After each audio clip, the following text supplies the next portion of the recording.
I think Jesus probably taught both in Greek and in Aramaic, which were two of the common languages at the time.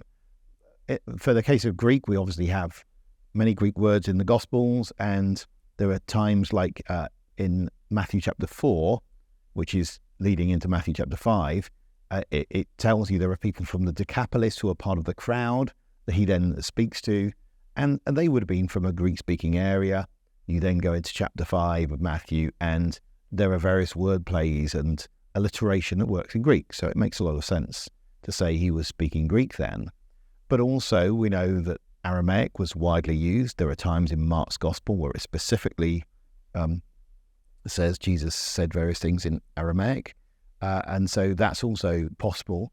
Of course, in a context where people are using multiple languages, a lot of people know both, and there's a lot of crossover. It's not really a major difficulty as here at the forum where people have many, many languages. It works well.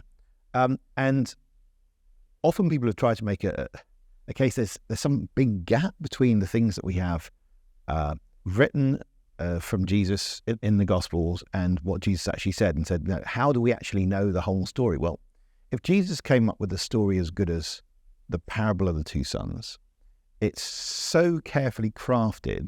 Do you think he only ever told it once to his disciples? Or with the Beatitudes, do you think he only ever said them once? Or the Lord's Prayer, specifically told them, he taught them.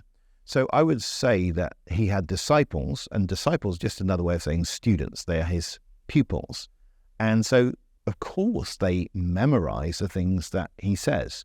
So I think there's plenty of ways that you can get exactly what Jesus said in the Gospels. Of course, sometimes it may be translated, but it's not a big gap in translation.